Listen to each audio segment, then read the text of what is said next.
Hi everyone. Today I'm going to try the interpretive reading of The Telltale Heart by Edgar Allan Poe. I think this story, Telltale Heart, is a little bit of an autobiography of Edgar Allan Poe. He had a stepfather who was a John, and John and Edgar, the relationship between John and Edgar were not that friendly. And since John is not really a real father of Edgar, John sometimes treated Edgar badly, cold blooded. So John may be a quite rich person, but he refused sometimes to pay for university tuition. Or when John died, he didn't inherit any money to the Edgar. So I guess Edgar have some emotion, some particular sentiment toward John. So I guess the Telltale Heart is a reflection of his opinion, of about his emotion toward John just a little bit. So I want to perform interpretive reading of the Telltale Heart, and this is the beginning part of the Telltale Heart. Here we go. True. Nervous. Very, very dreadfully nervous I had been and am. But why will you say that I'm mad? The disease had sharpened my senses, not destroyed, not dulled them. Above all was the sense of hearing acute. I heard all things in the heaven and in the earth. I heard many things in hell. How then am I mad? Hearken and observe how healthily, how calmly I can tell you the whole story. It is impossible to say how first the idea entered my brain, but once conceived, it haunted me day and night. Object? There was none. Passion? There was none. You see, I loved the old man. He had never wronged me. He had never given me insult. For his gold, I had no desire. I admit that this old man is quite rich and he has a lot of gold. But for the gold, no, I had no desire. I think it was his eye. Yes, it was this. He had the eye of a vulture, a pale blue eye with a film over it. Whenever it fell upon me, my blood ran cold.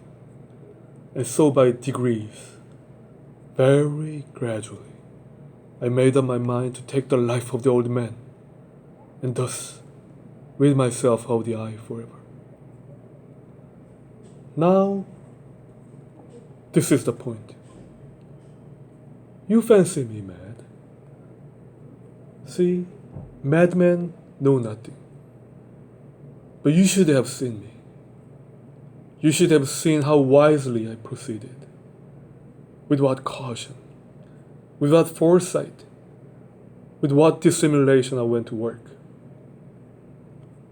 I was never kinder to the old man than during the whole week before I killed him. And every night, about midnight, I turned the latch of his door and opened it. Oh, so gently. And then when I had made an opening sufficient for my head, I put in a dark lantern, all closed,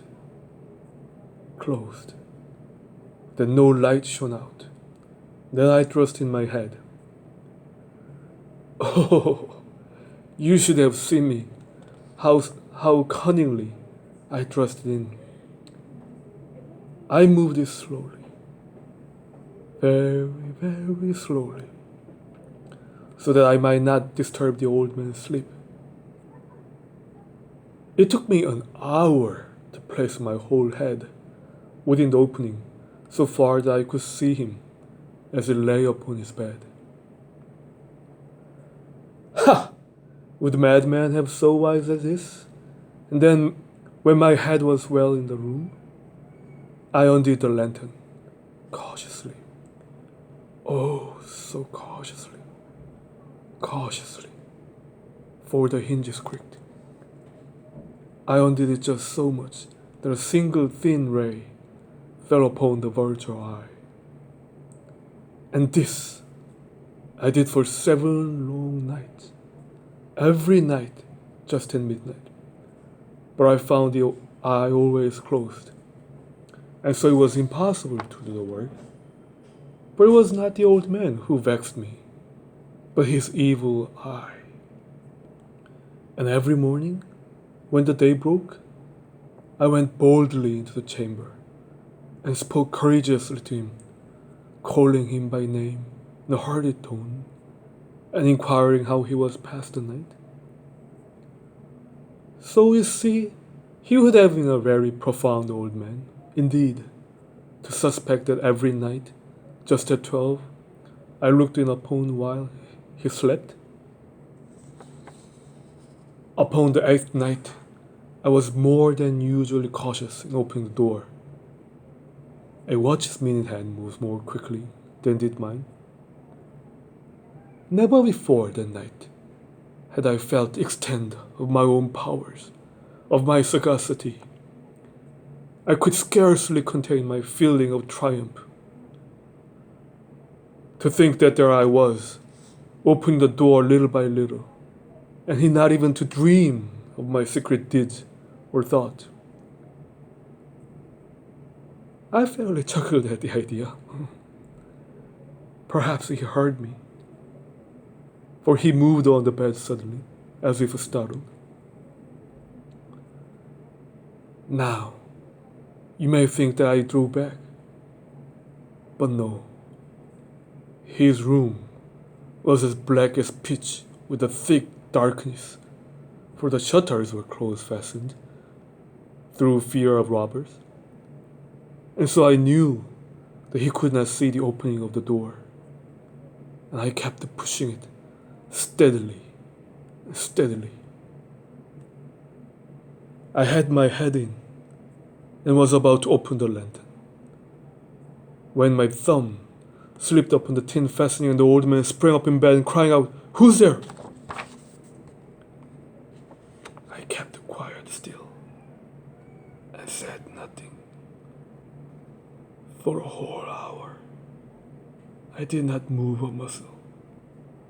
In the meantime, I did not hear him lie down.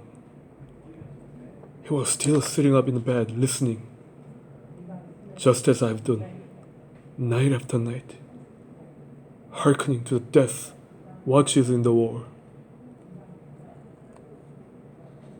Presently, I heard a slight groan, and I knew it was the groan of mortal terror.